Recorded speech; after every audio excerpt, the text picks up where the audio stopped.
ጠበቃው በህይወት እንዳለ ተደረሰበት ማለት ነው። እሱም እንግዲህ ጠበቃው ምንም መፍትሄ ሲያጣ ወደዛም ወደዚህም ተፈራገጠ። ዙሪያውን የከበበው ሞት ብቻ ነው። ሌላ ምንም የታየው ነገር የለም። ስለዚህ ቀጥታ መድብል ጋር ደውሏል ማለት ነው።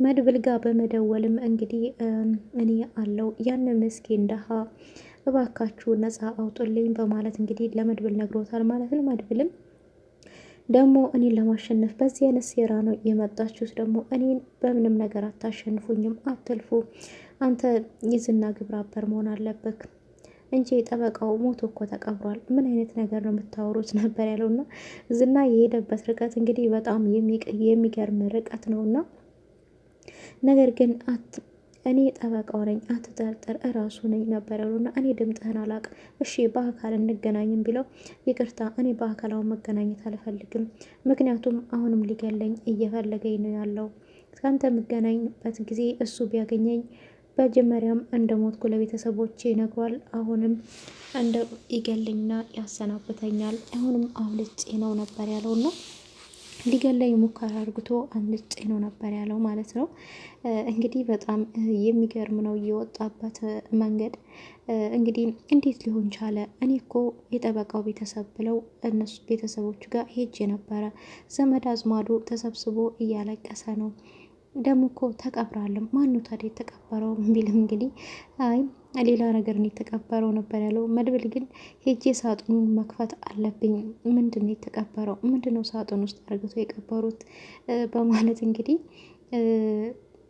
ለብሩክ ያማክሯል ማለት ነው። ብሩክ ግን ይሄ ነገር በጣም ከባድ እንደሆነ የማይቻል ነገር እንደሆነ ነግሮታል ማለት ነው። እና እንግዲህ ጠበቃው ለጊዜው መስሎት ነው እንጂ ምክንያቱም ሞቷል ተብሎ ተቀብሯል። መጨረሻ ላይም ዝና እንግዲህ የራሱን ጉዳዮች ቢያሳካ ያው መሞቱ የማይቀርለት ነው ጠበቃው ማለት ነው። ምክንያቱም አንዴ ተቀብሯል፣ የተቀበረ ሰው አይመጣም አይመለስም ስለሆነ እንግዲህ ጠበቃው ጥቅም ወዳድነት፣ ለስራ ታማኝ አለመሆኑ ዛሬ ዋጋ እያስከፈለው ይገኛል። ግን ለስራው ታማኝ ቢሆንና ስራውን በአግባቡ የሚሰራ ሰው ቢሆን እዚህ ሁሉ ፈተና ውስጥ አልገባ ነበርና እሱ ግን እኔ ከእናንተ ጋር ለመስራት አሁን ፈቃደኛ ነኝ፣ ምስክርነትም የምትፈልጉኝ ከሆነ እኔ እመሰክርላችኋለሁ ነበር ያለው። መድብል ግን አሁንም ጥርጣሬ ውስጥ ነው ያለው። እሺ መቼም ሆነ ስልኬ ማን ነው እየሰጠ እንዴት አገኘኸው ነበር ያለውና በተደጋጋሚ ዝና አጠገቤ ሆኖ ስለሚደውል ስልክህ ደግሞ ለመያዝም በጣም ቀላል ስለሆነ በጭንቅላቴ ሸምድጄ ይዤው ነበረ።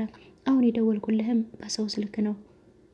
እኔ ምንም ነገር ከጄ የለኝም፣ መንገድ ዳር ተቀምጬ ነው ያለሁትኝ፣ እሱን እየሸሸው ነው። ነገር ግን እኔ እንድመሰክርላችሁ አንድ ነገር እንድታግዘኝ እፈልጋለሁ ነበር ያለው።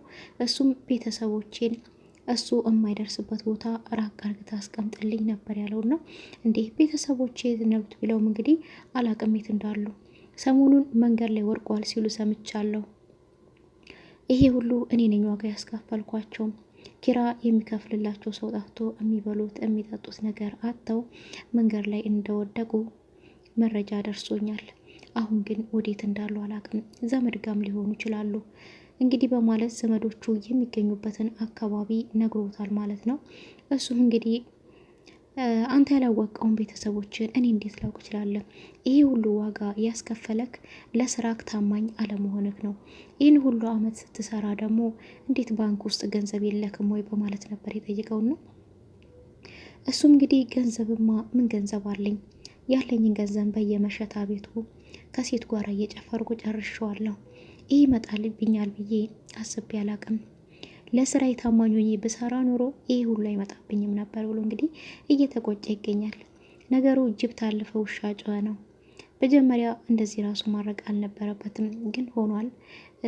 ካለፈው እንግዲህ ሰው ከህይወቱ ይማራልና ይማርበታል ማለት ነውና እንግዲህ ከሞት ተርፏል። ድጋሚ ዝና ያገኘ ይሆን አያገኘ ይሆን? ለሁላችንም በጣም ጥያቄ ነው። ሉላ በጣም እየተጨነቀች ነበረች። እንግዲህ ሞገስም መንገድ ላይ ወድቆ በሽሽት ያው እንግዲህ የተጣለ ምግብ እየለቀመ እየበላ ብርዱ፣ ፀሐዩ፣ ሁሉ ነገር እየተፈራረቀበት ይገኛል ማለት ነውና ሞገስ በጣም ነው የሚያሳዝነው። ሉላም እንግዲህ እኔ እሱ የሚቀበለው መከራ ሁሉ አብሬ መቀበል ነበረብኝ እያለች እያለቀሰ ትገኛለች። መድብልና ብሩክ እንግዲህ ለማረጋጋት እየሞከሩ ነው። ቅድስትም አይዞሽ ይሄ ቀን ያልፋል፣ ሁሉም ነገር አልፎ አንድ ቀን ደስታ ይመጣል እያለች እንግዲህ እያበረታታቻት ትገኛለች። ሉላ ግን በፍጹም ምንም አይነት ነገር ደስተኛ ሊያደርጋት አልቻለም። በቃ ሞገሴ ነው ነጋጠባ ፍቅራቸው ለየት ያለ ነው። ስቃያቸውም ደግሞ በዛባቸው በዛ ልክ ማለት ነውና ሞገስም እንግዲህ የሚጨነቀው ለሷ ነው። ስልክ የሚያስደውለው ሰው አጥቷል። ስልክ አስደውሉኝ እባካችሁ ሲል አንተ ሌባ ነህ፣ አንተን የመሰለ ሰው ስልክ አጥቶ ነው ሌባ ደግሞ በዚህ መንገድ ስርቆች ጀመራችሁ እያሉ እንግዲህ ያባረሩታል ካጠገባቸው ማለት ነው። የምበላው አጣው ሲል እንዴት ነው የሚበላ የምታጣው አንተን የመሰለ ሰው እያሉ እንግዲህ ሁላቸውም እያባረሩት ካጠገባቸው እያባረሩት ይገኛሉ። ማንም ሰው ሊረዳው ፈቃደኛ አይደለም ማለት ነው። እንግዲህ ሌባ በበዛበት ዘመን እንዴት ሰው ልንረዳ እንችላለን የሚባለው ነገር ያው በሱ ላይም እየደረሰበት ነው የሚገኘውና ነገር ግን ጠበቃው በዝና ስራ እንደሆነ ነው እንጂ እሱ እንዳልገደለው ወዲያውን ጥይቱ እንደተተኮሰም ደግሞ እሱ ትቶት እንደሮጠ ዝና ሊጨርሰው እንደሞከረ ከዛም ቢወተውትበት እንግዲህ ባሳዝነው ሲያሳዝነው ነው የተወኝና በማለት እንግዲህ ነግሮት ነበርና ነገር ግን መንገድ ላይ እየሄደ የተፈላጊ ፎቶ ተለጥፎ ነበር የሞገስና እሱም ባየ ጊዜ ወይኔ ይሄ ምስኪን ሰው በእኔ ምክንያት እየተሰቃየ ነው፣ በእኔ ምክንያት በፖሊሶች እየተሳደደ ነው በማለት እንግዲህ ጠበቃው አዝኗል። ነገር ግን እንደዛም ብሎም አልፎት አልሄደም። ወረቀቱን እግራ ቀኙን በመቃኘት እንግዲህ ሊቀደው ችሏል ማለት ነው። እውነት የብሩክ እርዳታና የመድብል እርዳታ እንግዲህ አሁን ያስፈልጋቸዋል ማለት ነው። ጠበቃው ደግሞ እውነቱን የሚመሰክር ከሆነ በቅርቡ እውነታው ይወጣል። ወንጀለኞች ደግሞ የእጃቸውን ያገኛሉ። ሌላው እንግዲህ ወይዘሮ ማህሌት ጓደኛዋን ብሩክ ቤት ሰራተኛ እርግታ ልካለች። እንግዲህ ማህሌት ገንዘብ አግኝታለች። ያገኘችበት መንገድ የተሳሳተ መንገድም ቢሆን ነገር ግን ገንዘቡን ለበቀል ነው የፈለገችው። ሰው ልትበቀልበት ነው የፈለገችው። ሰራተኛ ሆነሽ ብሩክ ቤት ትገቢያለሽ። ለዛች ለሰራተኛ ለቅድስት ቀለበት አርግቶላታል። ህይወታቸውን ሲኦል ማድረግ አለብኝ። እነሱ ባልና ሚስት ሆነው በፍጹም አብረው መኖር የለባቸውም በማለት እንግዲህ ጓደኛዋ ብሩክ ቤት ሰራተኛ ሆና እንድትገባ አርግታለች ማለት ነው። ብሩክም ምስኪን እንግዲህ ቅድስት የቤት እማቤት ስለሆነች ረዳት እንደሚያስፈልጋት ስለሚያውቅ ሰራተኛ አግኝቻለሁ እጄልሽ ልምጣ በማለት እንግዲህ እሷም እሺ ብላ ተስማምታለች ማለት ነው። ነገር ግን ሴራው ሌላ ነው ከጀርባ እየተካሄደ ያለው። እሱ የዋህ ነው። ይሄ አይነት ነገር ይፈጠራል ብሎ በፍጹም ያው አስቦት አያውቅም ማለት ነውና ነገር ግን ያው ሰራተኛ ሳይሆን ወደ ቤት ይዞ የገባው እባብ ነው ማለት ነው። እንግዲህ የማህሌትን ተላላኪ ነው ወደ ቤቱ ይዞ የገባውና የብሩክና የቅድስት ህይወት እንግዲህ አደጋ ላይ ነው የሚወርቀው። ከተነቃባት ተነቃባት ወይስ እቺ ሴትዮ ሰራተኛ ሆና የገባችው ምናልባት መድብል ያጠምዳትና ወይ ለነሱ ታግዛለች። ብቻ በጣም አስጊ ነው። አሁንም ያው የቅድስትና የብሩክ ህይወት ማለት ነው። ማህሌት አሁንም አላረፈችም። ያው ነገር እየቆሰቆሰች ነው የምትገኘውና እውነት ማህሌት ነገረ ስሯ ሁሉ ምንም በቃ አልሸነፍ ባይ የሰው ልጅ ካለፈ ህይወቱ አይማርም። አሁን ምንም አልተማረችም። እንግዲህ ገንዘቧን አግባብ ላለው ነገር እያዋለች አይደለችም። ዝም ብሎ ለዝባዝንኬ እንግዲህ አሁን ለማይረባ ነገር ነው ወደ ብሩክ ቤት ይችል እያስገባችውና ዝናም እንግዲህ ዳጣን አግኝቷት ነበረ። ዳጣም እንግዲህ ከግር አንስታ ራሱ ደስ ለማየት 1 ሰዓት ምናምን ፈጅቶባታል ዝና። እሱም ያ ጓደኛሽ ያለውበትን ቦታ ታውቂያለሽ የኔ ያለው ሉላስ የኔ ያለችው ብሎ እየጠየቃት ነበርና እሷ ግን በፍጹም አላቅም ያሉበትን፣ እኔ ደግሞ የወንጀለኛ ተባባሪ አይደለሁም፣ ነገር ግን ከደወሉልኝ ያሉበትን ቦታ እነግርሃለሁ ነበር ያለችው። እሱም አዎ እውነታውን እማትነግሪኝ ከሆነ እነሱ እንደደወሉልሽ እዚህ ነው ያለው ሞገስ ብለሽ ካልነገርሽኝ ያለሽበት ድረስ መጥቼ ጨርስሻለሁ ነበር ያላት። እሷም እንግዲህ እሺ በማለት ያው ተስማምታ ተለያይታለች ማለት ነው። ግን ዳጣ ምንም ቢሆን አሳልፋ አትሰጥም ጓደኛዋን እና እውነቱም ደግሞ ወጥቷል ማለት ነው። እንግዲህ ጠበቃው ሞገስ ጋር እንደደወለ ዝና በፍጹም ይህን ነገር አያውቅም። ነገር ግን እውነታው ሲወጣ ምን እንደሚፈጠረው ያው በጣም ከባድ ነው የሚሆነው። ሉላም እንግዲህ ሀብታም ለመሆን ሽር ጉድ እያለች ነው። የሄደችበት መንገድ ግን ትክክል አይደለም፣ እየተሳሳተ መንገድ ነው የሄደችው ማለት ነው። እና ይህን ሁሉ የሚያቃጥለው እንግዲህ ጠበቃው ነው። ለዝናም ይህን ነገር የነገረው ጠበቃው ነው። ኤፍራታንም ወደማይሆን ነገር ውስጥ እየወሰዳት ያለው እሱ ነው ማለት ነው። እና ሰራተኛዋ ወደ ቤት ገብታለች። ዝና አይነ ለዋ ላይ ቀርቶባታል። ምን ይፈጠር ይሆን? በቀጣይ ይዤላችሁ መጣ ይሆናል። እዛው ድረስ ቸር ሰንብቱልኝ ይላል። እንግዲህ ብሩክ ሰራተኛዋን ወደ ቤት ይዞ ገብቷል ማለት ነው። መድብል ግን አይኑ ፈጦ ቀርቷል። ምንድን ነው እሱ የተፈጠረው? ምናልባት መድብል እቺ ልጅ የሆነ ቦታ ያውቃት ይሆን? ተልካ እንደመጣች ያውቃት ይሆን?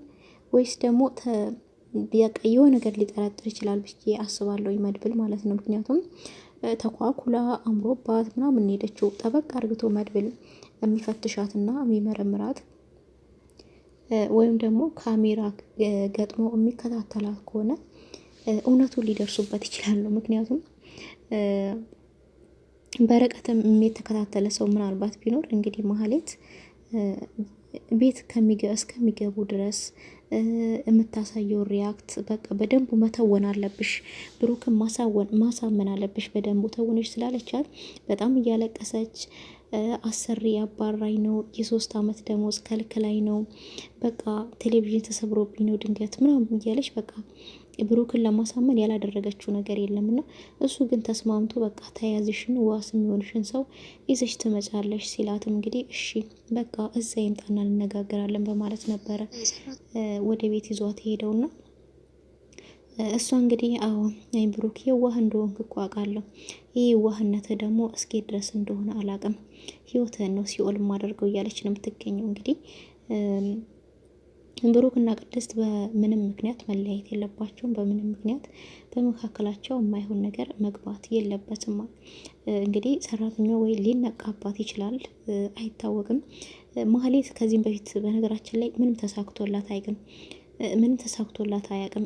ታስባለች፣ ትከስራለች፣ ታስባለች። እሷና ዝና በቃ ብዙ ነገር ብዙ ተንኮሎችን ያስባሉ። ነገር ግን ምንም አይሳካላቸውም። በቃ በህይወቴ ውስጥ ምንም ማሳካት አልችልም ብላለች እሷ ራሷ ማለት ነው። እና ምንም አይሳካላትም። አሁንም ትከሽፋለች ድጋሚ ማለት ነው። ትከሽፋለች። የሆነ የምትከሽፍበት መንገድ ደግሞ በራሷ መንገድ ነው የምትከሽፈው። እና እንግዲህ አሁንም እንዴት ሰራተኛዋን ቀለበት ያስራል ነው ትታ የወጣችውን ባሏን አልፈልገውም አያስፈልገኝም ያለችውን ባሏን እንግዲህ ድጋሚ ሌላ ጓደኛዋን በብር ገዝታ ቤቱ ድረስ ልካለታለች ማለት ነው። እንግዲህ ዳጣም ተይዛ ነበረ። ዝና ስትፈራው ከዘነጋ አተነካኩኝ እያለች እንግዲህ ስልኳን እያየሽ መንገድ ላይ ስትሄደው እንደ መኪና ተጋጭቷል ማለት ነው። ባጃጅና መኪና አይሱስ መኪና ማለት ነው። ዝና የው መኪና አይሱስ መኪና በራስ እሷ ደግሞ ባጃጅ እንግዲህ ስልኳን እያየ ስትሄድ ከሱ ጋር የተጋጨችው እና እሱም በቃ ከእግሩ አንስታ ራሱ ድረስ ለማየት 1 ሰዓት ከግማሽ ሳይፈጅባት የማይቀር ሳካብዱ ማለት ነው። እና ውይ ከአንተ ጋር ነው እንዲተጋጨውት ነበር ያለችው። እና አዎ ከኔ ጋር ተጋጨሽ ነው ያላት። ከሉላና ከሞገስ ጋር የሚተዋወቀ ሰው ከኔ ጋር የተጋጨ ሰው ነው። አሁን መኪና ውስጥ ገብተን እናወራለን ወይስ እዚሁ ጋር እንደ ጥርስ መፋቂያ ወገብሽን ይዤ እንደ ጥርስ መፋቂያ ልጨፍልቅሽ ነበር ያላት። እሷም ሉላ ማናት? ሞገስ ማን ነው? አረ አላውቃቸውም ነበር ያለችው። አላውቃቸውም ማናቸው እነሱ ነበር ያለችው። ነው እኔን ለመሸወድ እየሞከርሽ ነው ነበር ያላት። ኧረ እየሸወርኩ አይደለም። እና አሁን መኪና ውስጥ ገብተን ብናወራ ምን ይመስልሻል? ይላል። እኔ መኪና ውስጥ አልገባም። እኔ መኪና ውስጥ መግባት አልወድም። ሙቀት ይጨንቀኛል። መኪና ውስጥ ገባ ይሞቀኛል ነበር ያለችው። እና እንደዛ ከሆነ በቃ እዚሁ ጋር ኮርኩሚ ወደ መሬት ነው ማስገባሽ ነበር ያላት። እና እንግዲህ እሷም አይ በቃ ሄዳለሁ። እኔ እንደስቀልድ ነው እንጂ እንደ ውጭ ላይ መቆም ይሞቀኛል፣ አይመቸኝም። ንፋሱ፣ ብርዱ፣ ፀሐዩ ምናምን በቃ መኪና ውስጥ ገብተን እናወራ ዝናዬ እሺ በማለት እንግዲህ ወደ መኪና ውስጥ አስገብቷል። እሺ ያ ይህን ያለው ጓደኛሽ ነበር ያላት። እና የቱ ጓደኛዬ ብትልም እንግዲህ መድብልም እየዋሸኝ ነው፣ አንቺኝም ደግሞ እኔን ለመዋሸት እንዳትሞክሪ። የት ነው ያለው ጓደኛሽ? ሞገስ ነው ያላት። አላቅም ነበር ደውሎልሽ አያውቅም? እና ጠበቃው ዝም ብሎ ነው የሚቀባጥረው? አረ ጠበቃውን አትመነው፣ እኔ ደውሎልኝ አያውቅም፣ እውነቱን ተናገሪ ብሎ እንግዲህ እያስፈራራት ነበርና እሷ ግን ምንም አይነት መናገር አልፈለገችም። ስልኩ እኮ ዝግ ነው ያለችው። ስለዚህ ትደዋወይ ነበር ማለት ነው። በፊታዊ ደውልልኝ ነበር፣ ግን አሁን ስልኩ ዝግ ነው፣ ደውሎልኝ አያውቅም አግኝቼውም አላቅም፣ ግን ተደወለልኝ አሳውቅሃለሁ እውነቱን ነበር ያለችው።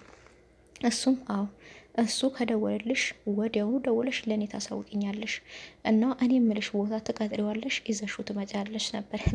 እንግዲህ እሱን ለማስያዝ ነው። ነገር ግን ቢያስይዘውም ወዲያው ነው የሚለቀቀው። ምክንያቱም ጠበቃው በህይወት አለ መጥቷል ማለት ነው። እሱ ራሱ ይሄ ምስኪን በእኔ ምክንያት እየተንገላታ ነው ብሎ እንግዲህ አዝኖለታል ማለት ነው። አዎ ይሄ ሁሉ ጠበቃው ነው ይህን ሁሉ ያመጣው። ይህንን ሴራ ደግሞ የጠነሰሰው ዝና ነው። ይህ እሱን ተኩስበትና አመታው፣ ካልሆነ አሰናብተሃለሁ አንተን በማለት እንግዲህ ቪዲዮ እንደቀረጠው እሱ ሳይገለው በቃ በግዴታ ገድሎታል ብሎ እንግዲህ ይህን ሴራ ሁሉ ያደረገው ዝና ነው ማለት ነው። እና ነገር ግን መጨረሻው የዝና መጨረሻ ምን ይሆን? በጣም ከባድ ነው። መጨረሻው ውድቀት ነው፣ ሽንፈት ነው። የወይዘሮ ማህሌትም እንደዛው። ማህሌትም መጨረሻዋ ሽንፈት፣ ውድቀት ነው። አሁን እሷ ሲጀመር ጀምሮ ወድቃለች፣ ተሸንፋለች። እና ሌላው እንግዲህ በጣም ሁላችን በጉጉት የምንጠብቀው ሰራተኛዋ ማህሌት የላከቻት ሰራተኛ ወደ ብሩክ ቤት ገብታለች። ዝና ላይ እንግዲህ መድብል ያቃት ይሆን? ነቅቶባት ይሆን? ተልእኮ እንዳላት አናቅም። እሱን በቀጣይ ቪዲዮ እዤላችሁ እመጣ ይሆናል። እስከ ድረስ ቸር ሰንብቱልኝ።